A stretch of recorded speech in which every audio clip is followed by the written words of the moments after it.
Yes, welcome inside the Parisi Palace, high above 3773 East Broadway. This is a live edition of the Jake Feinberg Show, coming to you on Power Talk. Please go to our website, powertalk.live, and download our free app to your smartphone so you can stream all of our live local programming, including Solomon on Blast, the Jim Parisi Show, and yours truly, the Jake Feinberg Show.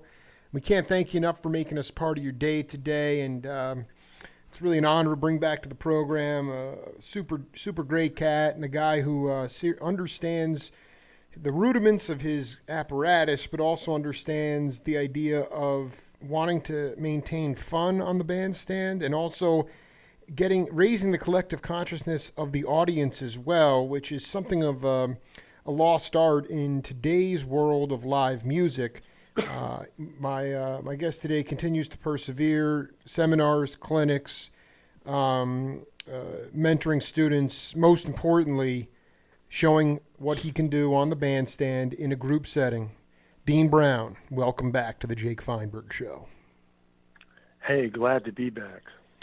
It's great to hear you, man. That was unfortunately I queued it up. I assumed you were off going to take a crazy solo, but it turned out that your violin or your fiddle violin player took it. It was New Morning from November 8th of 2017 with violin, vibes, electric bass, drums, and Dean Brown. Can you talk about that band? Wow. Well, yeah, first place, when I was listening to it, I couldn't figure out what it was. I was like, because I never heard the recording before, and that's because I never heard it before. I was like, wow, what version of this song is this? You know what I mean? And now you've cleared it up for me. I didn't even realize somebody recorded it. So this is a scrappy front of board. I mean, the audio is great. I'll send you the link, but it's like this. What's great is that I woke up this morning and transcribed that passage about you talking about just sometimes just really just enjoying when your solo's over, and we had a demonstration there for 2 minutes or so of you playing just rhythm licks, enhancing. Right. I mean, can you talk about that? You know, your bandstand demeanor is so great on this because you are not just there, head down or back to the audience, a la Miles. You know, it's like you're really getting the band into a groove and you're raising the collective consciousness of the audience. And I wanted to know about how important that is to you in terms of the live music experience, is raising the collective consciousness of the audience. Well, you know, I think it's a happy sort of. I don't want to call it a byproduct because it's something different than that. It's it's when you're on the idea of, boy, it's hard to express. When you're on the bandstand, the idea is to try to get the audience to be engaged so that they can help make the music better. I don't know a different way to put it. Can you talk about, this is so important, how can the audience help make the music better, and when did you experience that when you were younger and maybe didn't really buy into that per se? Right. I mean, right, and that's exactly right. When you're young, you feel like, well, listen, the hell with them if they don't get it. It's like we're trying to get to something here. We're trying to, we're trying to force feed you this incredible knowledge or whatever it is, this incredible enlightening experience. And if you don't get it, then that's your tough luck. But the stupidity in that approach is that it requires, in order to play at your at the highest level and to push the envelope, it requires external energy, I think, to do that. And that energy, I mean, you can get a lot of it from within, but the external energy certainly can come from the other band members. So there is that, So so there's always that possibility, and that's the thing. Like when an audience truly doesn't get it, and they're just, the audience is mismatched to the Right. to the artist, which happens sometimes, just simply because it's like a subscription audience or something like that, where they're coming, Yeah, absolutely. Absolutely. You know what I mean? Yeah. Where they're coming, whether it's you or whoever, they're coming because it's free, because that's part of their subscription, or something like that. It's called corporate, the corporate rock tour, scene in some ways. I mean, yeah. I was just in Vegas. Thank you so much to the Skip Rickard and Michael Jensen. But I went to see Carlos Santana and had a chance to hang out with Cindy Blackman and do an interview. But I got to tell you, Dean, it was a good show, but it was, nobody there was local. It was all tourists, or it was all people from out of town. It was the most corporate rock feel. So anyway, I dig with the subscription gig, whatever you want to call it. In some ways, I'm conflicted because I feel like people like that, it's the best thing for them is to hear that music, even if they don't understand it. Oh, yeah, no, that's true. The thing is that it's always possible. As a matter of fact, that's why I always tell people, well, I'm getting sidetracked now, but That's all right. That's why I'm always telling people, agents and promoters and stuff. It's like, listen, it's really important that you get me in front of audiences that don't know me. I love that they can, I love it. so that they can find out what my fans kind of already know, So to get back to that discussion about external energy. So, the band is bolstering each other. Hopefully, that's the idea. Is that that the collective is stronger than just the single entity, right? Absolutely. And then, like I said, the foolish part, when you're young or naive or whatever, is to think that in and of itself is going to take you to these quote unquote heights of creativity in a live situation without the audience. And that's just not true. I mean, the thing is that when the audience is engaged, now there's this giant collective of energy that's all rooting for the same thing, to be transformed, you know what I mean? And to be transfixed, and I think that's the thing that I'm trying to impress upon the people I play with, is what we're trying to get at. Everybody can play great sort of Jamie Aebersold solos. You know what I mean? You know what I mean by that? No, but let me tell you, I love those records, those trio records. They swing pretty hard, but they're incredible. I dig it. I dig what you're saying. Yeah. No, but I mean, the point is that everybody can play over a great rhythm section. Sure. Right. That's not reacting to you at all. They're just playing because it's a record. You know what I mean? It's like, the next time you put the record on, nothing's going to change. Well, no, but I mean, at the same time, for like a rudimentary player like myself, I mean, having Rufus Reed just swing the trio is great. But I know what you're saying. It's so important. Yeah. It's so important. But like I say, it's anybody can play over that and not feel compelled to try to interact with it, because obviously you can't. But I mean, you can to a certain degree, but the next time it's going to be the same, right? Because it's the same exact playing. Right. But there's a different thing that happens when when you're in a situation with a group where you feel like the whole room is playing the music, not just you or you and the drummer or whatever, you know, and that's where you get to some spirituality in the music that you just don't attain in a vacuum. Do you, I mean, I want you to go a little bit deeper on the audience. This is important for people that are going to hear this or when I transcribe it.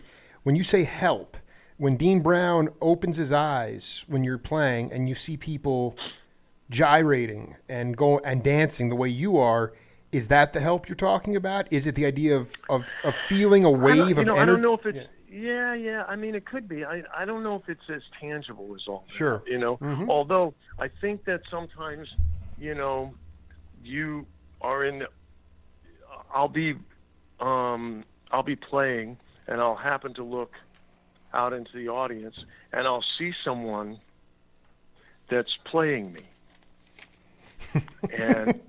And I'm going, and I try to sort of engage that energy so that to allow them to do it in a way without pandering, without, you know what I mean? It's not like I'm trying to clown myself, you know what I mean? And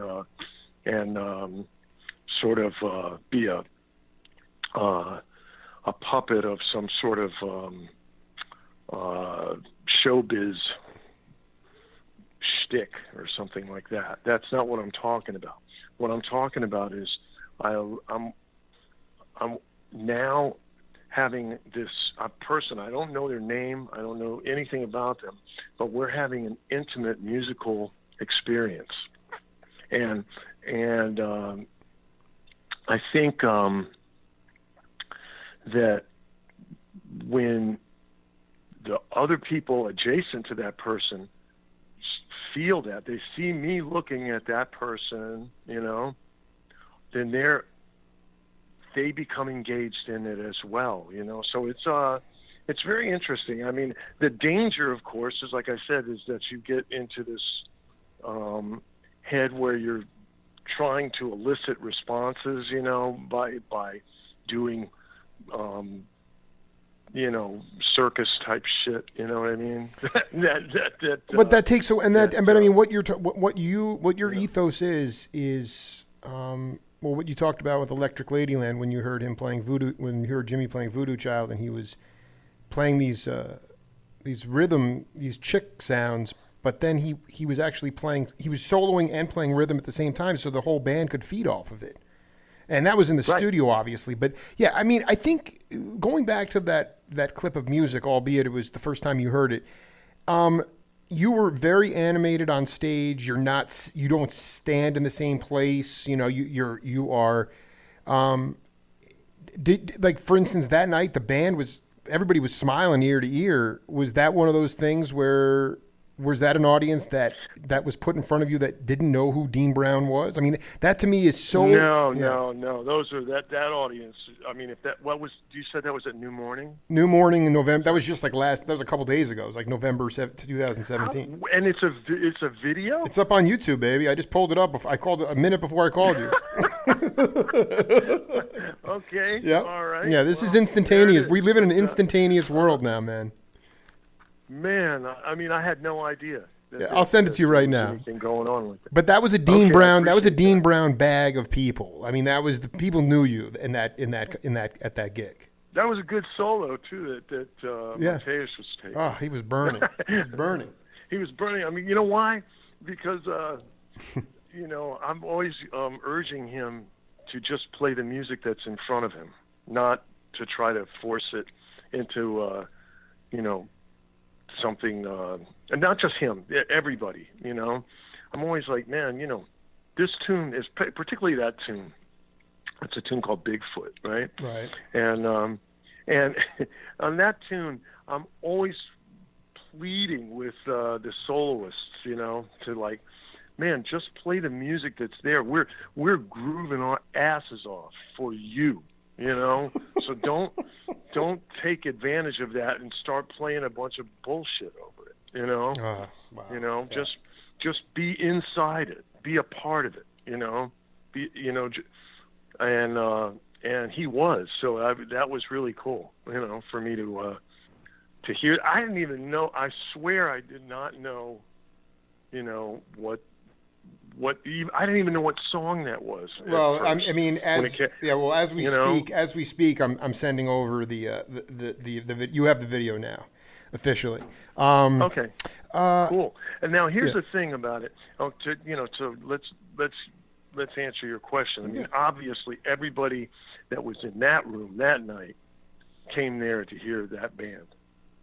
I would be very surprised if there were, many people. If they hadn't heard of me, they came there because somebody told them to go there. You know what I mean? That kind of thing. No, just for the record, it doesn't list. Was this overseas or was this domestic? It doesn't say it doesn't list the name of the venue. Oh, New Morning. Yeah. is in Paris. Okay, so that was it says that was the club. So that was in Paris, and people know, people in Paris. It was word of mouth or big. Yeah. That would have been November 8th. 8th. Yes, that's right. November 8th. Yeah, it just happened. Wow. So, but here's the larger point, because people can check that video out. I want you to talk to other artists, especially younger artists. Why do you say that to your management or your people, to say, put me in front of people who don't know who I am? To me, this is exactly the remedy for this Live Nation formulaic sort of groupthink live music structure. And if you could talk about a time when not just one person, but when you realize that method, that ideology was effective by putting you in front of people that had no idea who you were. Oh, well, I knew that from the minute I started playing live. I mean, that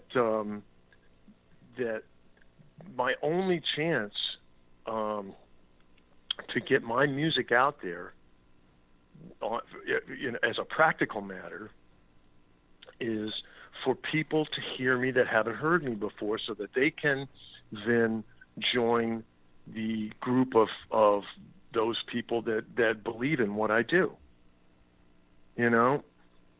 or at least have the choice to, right? And so that's the thing, Jake. I mean, look, if I keep preaching to the choir, right, then I'm never going to get to be able to expand my fan base. Which means that, again, as a practical matter, I'm not going to put enough asses in seats at the clubs right. and at the venues for the promoters to have faith in me as a viable commodity. And if I'm not that, so it's a really weird tightrope, a sort of fence that we have to, Well, my question is, are you? Because that's what you want, and you want to grow your fan base, and you want to open people's ears, and I mean, it's all completely. Yeah, but the only reason I want to do that is so I can play. And you're willing to, and you are it's willing. It's not like I want to make them, like billions of dollars. Although, I mean, hey, it wouldn't be bad, but I've never played music for that reason. Exactly. You know what I mean? I just want to be able to play. I just want to be able to do what I love doing, and. Well, I guess what I want you to tell people is that the reality is if I don't, if I can't get venues to hire me and my group, then I can't do that. And so it's like, it feels like a very sort of urgent kind of situation for me, that I have to constantly make sure that I'm trying to expand my fan base so that people even somebody that likes the way I play or likes the music, right? Right. they're not going to come see me every time. Maybe they are. I don't know. But I mean, I'm not expecting that. So you need more people than you think you do. You know what I mean? In order to be able to maintain some sort of a consistent audience.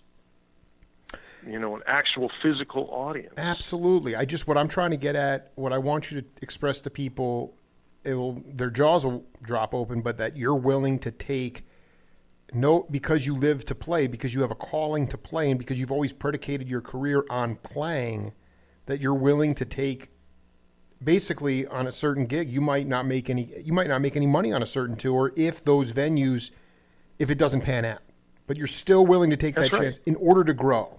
That's what I want you to tell people. You have to. Listen, that's the reality. Listen, if you want to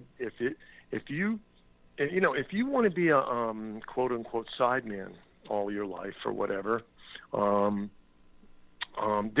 you can probably figure out a way to make a living and be comfortable. And there's nothing wrong with that. That's great. I mean, a lot of people don't, consider themselves composers and stuff like that. But if you're like me and you write music and that's you write music not because you feel like, well, I have to write music or else people won't take me seriously as an artist. That's not why I write music, you know what I mean? It's like a stupid reason. I've always thought that was the stupidest reason to write music. It's like, oh, so now you're going to be a composer just because you're supposed to be? Right. Yeah, right. No, I mean, think about it. I mean, you spend, everybody, all the great musicians I know, I mean, spend hours and hours and hours, right? Honing their craft on their instrument, practicing and listening and transcribing and doing all kinds of stuff, right? But very few of them, quite frankly, spent that much time learning how to compose. And I don't consider myself a great composer, but I love that process, and I love the when every once in a while something turns out the way I wanted it to, and having said that, that's why I'm not a prolific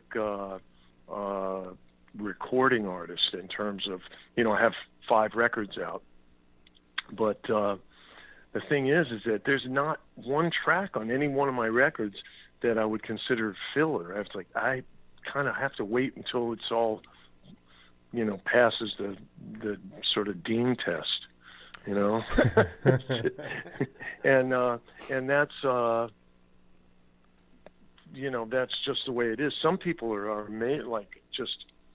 amazingly prolific, and at a very high quality, like Pat Metheny, for instance, or Marcus Miller, Wayne Shorter, it's right. Just, they're.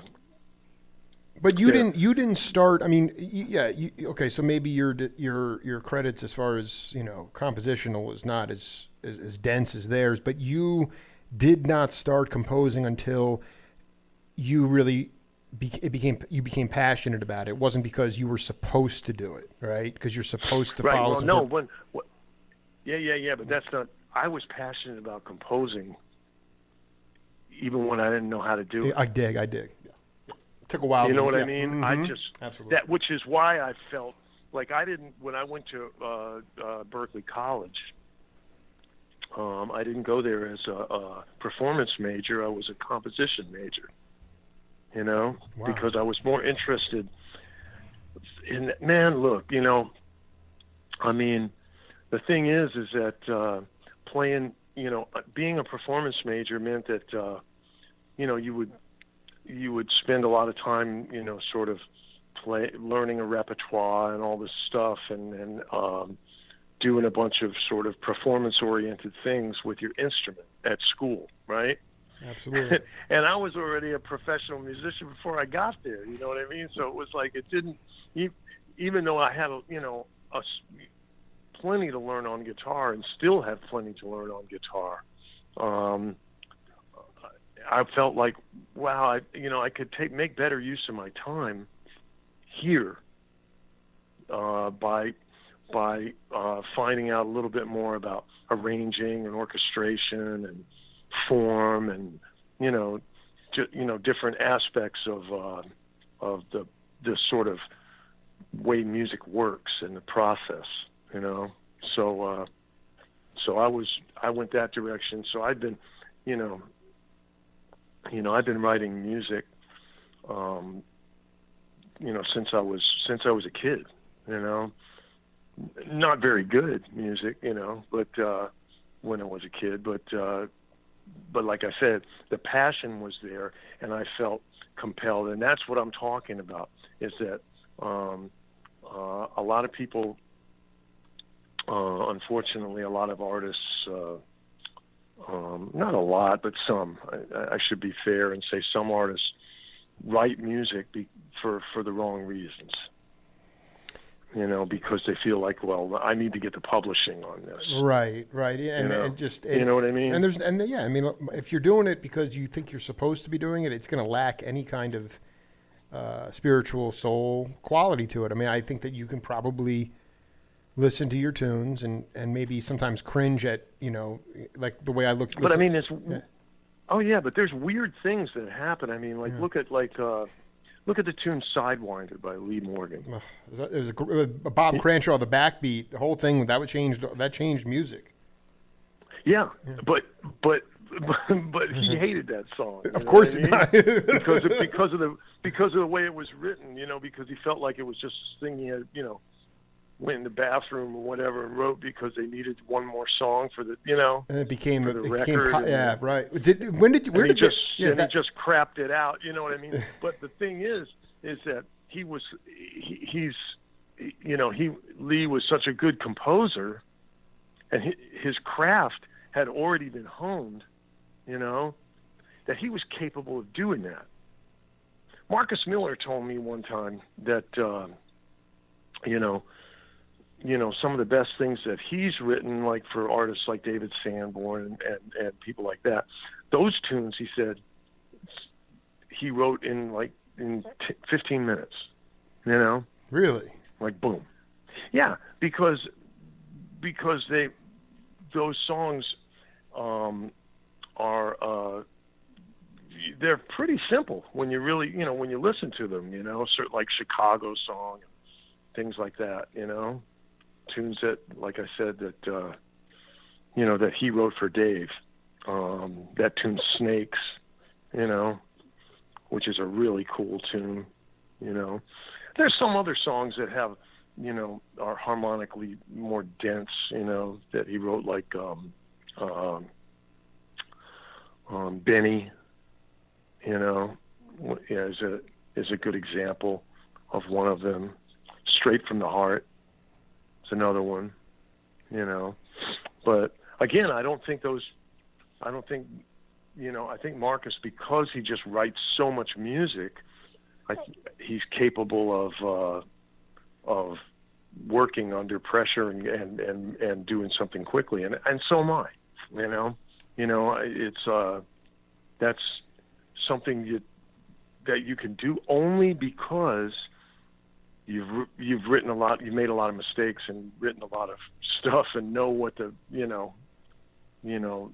there's you know how to stay in your lane when you've only got an hour. Well, and I mean, and some of that is also, I mean, yeah, and then you, some people just are really good up against the clock too. I mean, that's, and maybe with Sanborn and things like that, I don't know, this is, you could do like a chord, some chord changes, but not a whole arrangement, and just allow the artistry of the person to come in and flush it out. Well, there's some of that. Yeah. There's some of that, although Marcus is more of a control freak than that, you know what I mean? So he's going to make damn sure that it's the way he wants it. Well, then it just comes down to experience, trial and error, mistakes, because that's, that is 15 minutes to cut to burn out to get a song out there is impressive.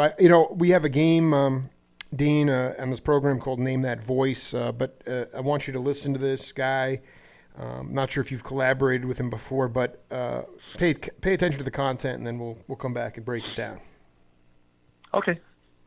Yes, improvisation is where you make up a melody, and in relation to a musical form that is being played by a rhythm section, and it could be like I said in any style. But there's basically some notes sound better than others, but you play with the dissonance when you improvise, and it's exactly like you said before. It's you're actually in the present, and it's something that comes out of.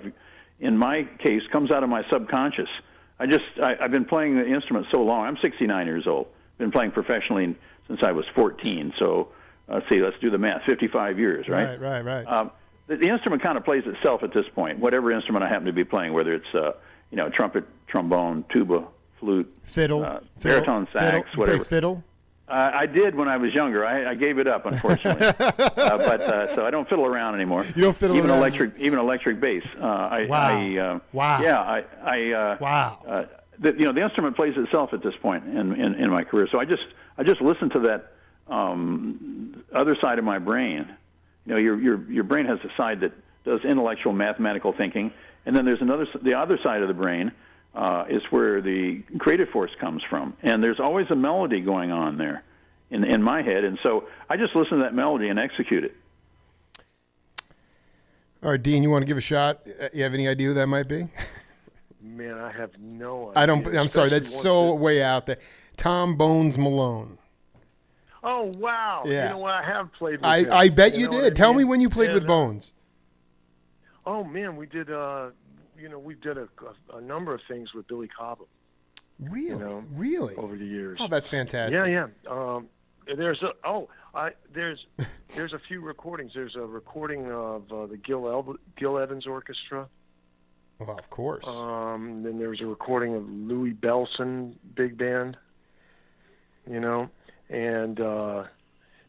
there's a couple of other things, that are, but they're all. The linchpin is Billy Cobham. I want you to. This is what. So. What caught my ear about that is that you were talking about. He was talking about improvisation, and he's talking about it playing horns. But can you talk about creating dissidence as a listener? That's what I get off on, whether I'm listening to you, or Garcia, or any guitar player. But he put it into words, and it's this idea that when you're improvising, there's always dissidence. And I wanted you to talk about, is that something that just, how did you cultivate that? Because that's how the music grows. And I just wanted you to talk a little bit about that. Yeah, it's, I think the more important thing that I heard from him is that he said he just plays what he hears inside his head. Go ahead. And makes it come out the instrument, And so... Is that something that was in your head? Did you have a melody in your head when you were is this something that some people are just born with, or that melody that's dancing around? No. Matter of fact, anybody that's ever studied with me knows that I tell them, put your instrument down and start doing some ear training, because you're the instrument. Not the instrument is just a conduit, Mm-hmm. And that's the thing that a lot of especially guitar players, they're so into all these patterns and sort of wow techniques and things, and those are all cool if in the context of the bigger picture of saying something, and so to me, it's like I tell people like this, and I'll relate it to you.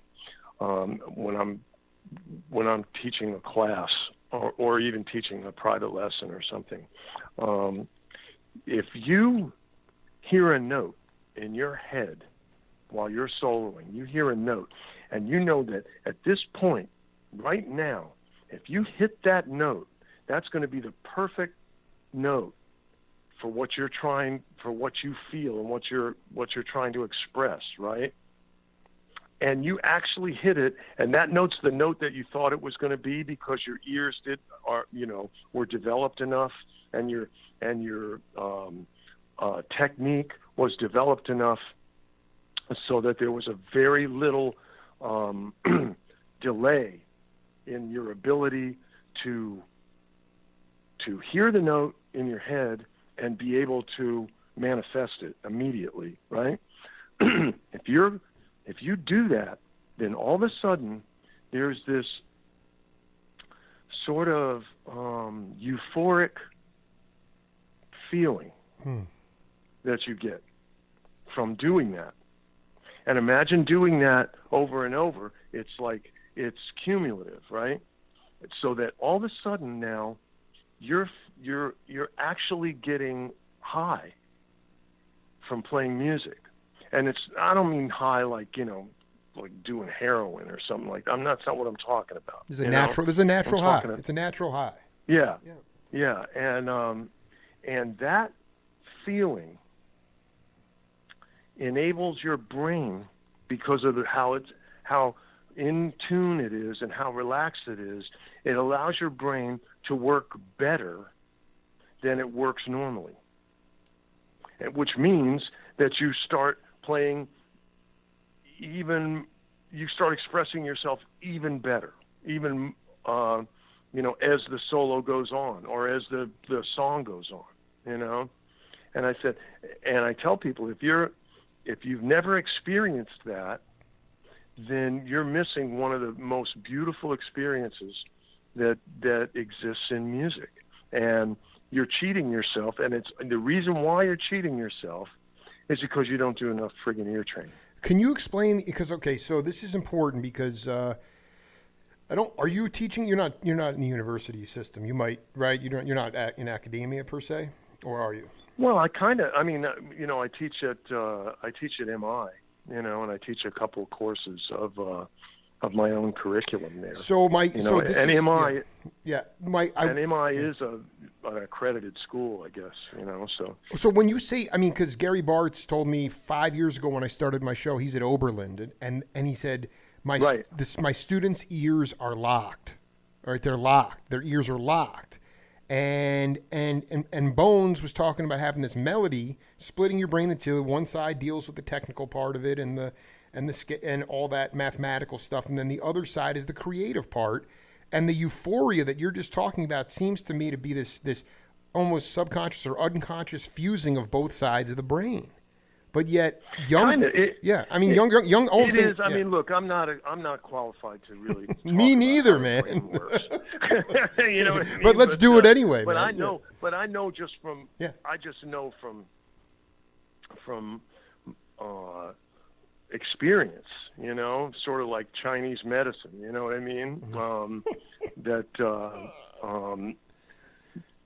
You know what I mean? Like that medicine, for instance, they say, oh, he's a 10th generation, healer, or something like that. And it's like, what the hell does that mean? It's like, well, that means that his father and his father before him and his mother before him or whatever, blah, blah, blah, blah, blah. He's got the benefit of all of that knowledge. Well, and also obviously, I'm sure that you could put people up with testimonials saying his methods worked with me. He has street right. Street but the thing is that it's like any kind of medicine that existed before the AMA, but is medicine that was based on trial and error. Absolutely. You put this, take this. Oh, that kills you. Don't take that. You know what I mean? So, right, that doesn't kill me. Of it, if you take a little of it, it does something good, or so. I don't know. You know what I mean? Who knows? Right. So so there is that whole thing. And like I said, with with me, it's like I'm certainly not qualified to talk about the electrochemical goings on of our brain. No, but you can talk about the metaphysical. Yeah, you can. You've been on the bandstand exactly. enough. Yeah. But I can just talk about the fact that I know shit works or Exactly. doesn't. Thank you. Yep. And that's all. That's a very powerful thing as well, because that's that's evidence. And so and this. So to answer your question about this, connection between the sort of analytical part of our brain and the creative part of it, I think that's what you're talking about. That's right? exactly what I'm talking about. And the fusing of the two in a subconscious way, and the fusing of because it seems like I don't know if that's what's happening or if it's all happening on one side or whatever, but or if there actually is two sides. I don't even know. Because the thing is once you've practiced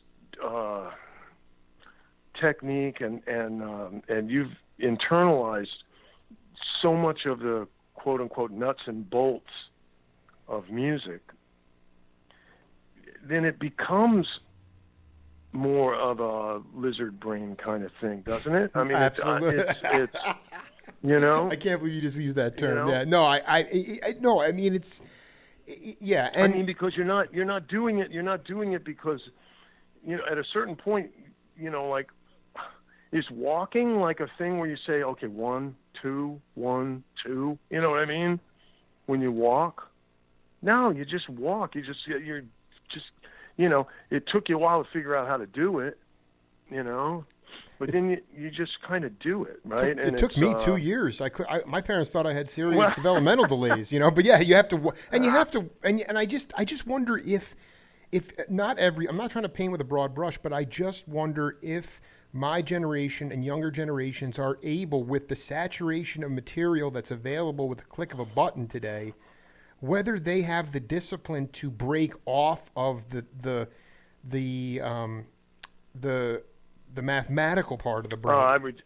I reject that concept that somehow that modern technology is hampering people's ability to excel as artists. Because the fact of the matter is there's an inner compulsion in certain human beings to want to get to somewhere, and the grim reality is that and this has been true no matter before there was electricity or whatever, the cream rises to the top, so I mean, I guess all I'm saying is how come I can't tell? And I mean, okay, so I guess all I'm saying is this. I'm always searching for individual sound, and I really can't tell when you talk about instrumental improvisational music, I can't tell who's playing. So there's something very formulaic going on, and that's all I'm trying to identify. When you talk about the propensity of people. Yeah, maybe. I mean, I think that, just to play devil's advocate with you, though, that same system by which you're hearing this formulaic thing, which is sort of, I guess, the internet or whatever, is the same thing that's enabling you to hear a much bigger sampling of people. That sampling of people was there before. It's just that now you're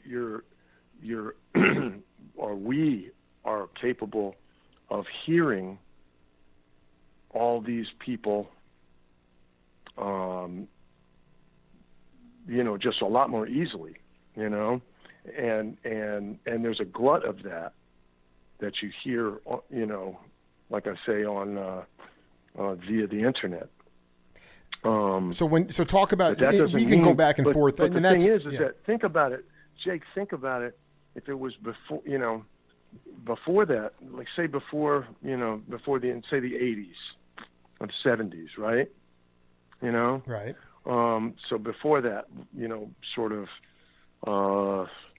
extreme information overload was available, there were still a ton of people, that sort of sounded like Sonny Stitt, on tenor, I dig. right? I dig. Like a ton, but there was only one guy that sounded like Michael Brecker, That's right. You see what I'm saying? So I want to ask you this. No, because we've actually talked about this. So I totally respect where you're coming from. Why do you put such an onus on ear training with your students? Oh, because it's so simple. Because if you're, well, two reasons. The paramount one, is if you don't speak the language, then how can you possibly communicate with someone? Mm-hmm. That's the main reason. It's like, in other words, I'm sitting here speaking English to you, and you're speaking it back to me, and we're talking, and we're having hopefully an interesting discussion about music. But we don't have to think of each word or how we're constructing or syntax or any of that, right? Right. We're just doing it, right? You got to be able to do that. You got to be able to do that with music, with those 12 notes, or if you're playing microtonal music, however many notes, So that just seems like obvious to me, that you have to, like, why are you trying to communicate in a language that you don't speak? It makes no sense, So I always tell people, if you're going to practice, if you only have an hour to practice, then make sure a half hour of it is ear training, or transcribing or something that's related to making you have a more intimate relationship with music, so that when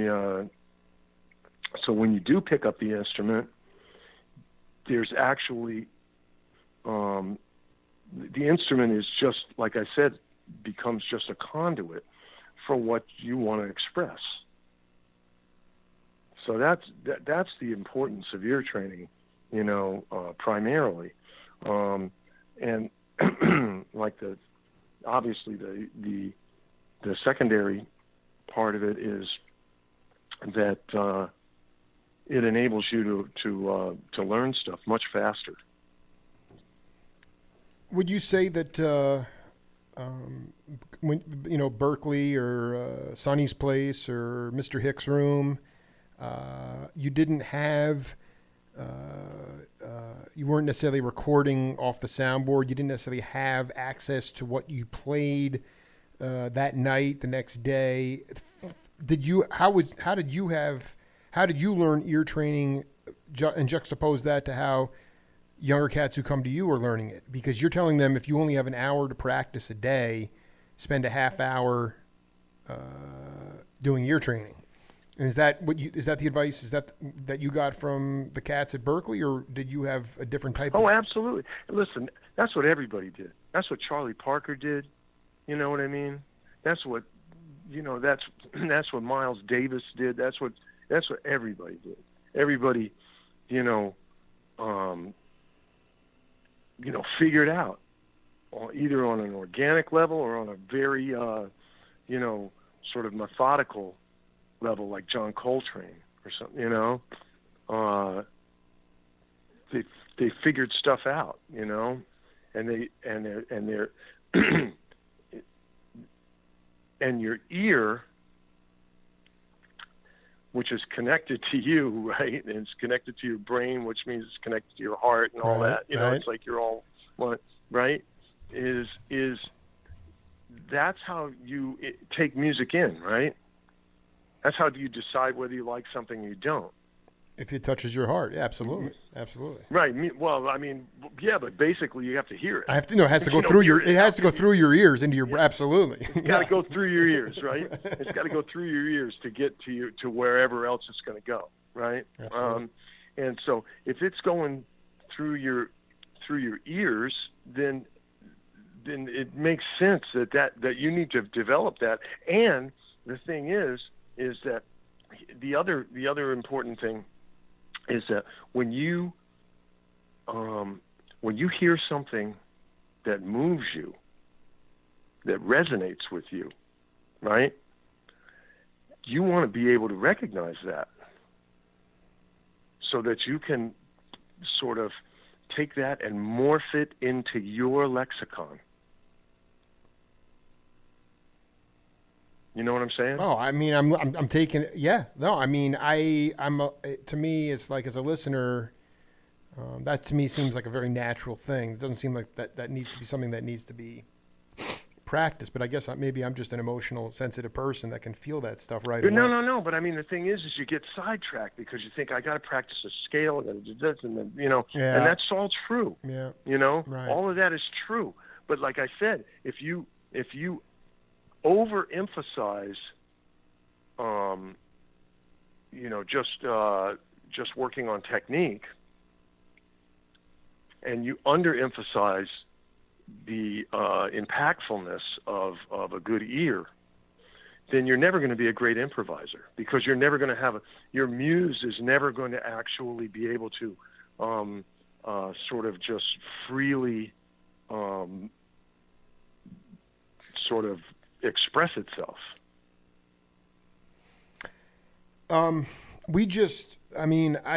This was episode 2.1. I can't believe we just went through 55 minutes already. We're going to have to do part. I want to do another part because we didn't get to half the questions I had. I just want to read you this before I let you go. Have you marinate on it. This is before I knew you, and this was for my third interview with Billy Cobham, and I was talking about he was coming to Tucson. This is back in like 2014, and this is what he said about you. He said, and I just want you to think about this. I found it interesting on a variety of levels, but we'll pick up on it in part 2.2. He said, the one person who has been with me for a major portion of my career, off and on, always doing something with me, is Dean Brown. Sometimes years will go by and we do nothing. But when we come back together, Dean Brown is there. I never have to worry about him. I know who he is. I know his family. I know his general makeup as a person. I know his emotions and how he wears them, and it comes through his music. He's not going to be everybody's player, but for me, he's Mr. Consistency. He's always the same since 1981. That's how long we've been working together. That you can just marinate on that. To me, Dean Brown, again, who am I to talk to say, Mr. Consistency, maybe you're showing up on time, but your playing is great and it's unique. And I wouldn't necessarily call it consistent, but I want you to think about that and let's pick up on that in part 2.2. All right. All right. All right. It was nice ability to say that, Well, you know what? I also like the fact, I'm not everybody's broadcaster either. Okay. So I dig, right. I like you have an attitude in your playing and you have an attack in your playing and it's unique and that's what it's about. So Dean Brown, right. We'll just keep kicking butt. I think we did even better this time than set one. So we're getting stronger every time.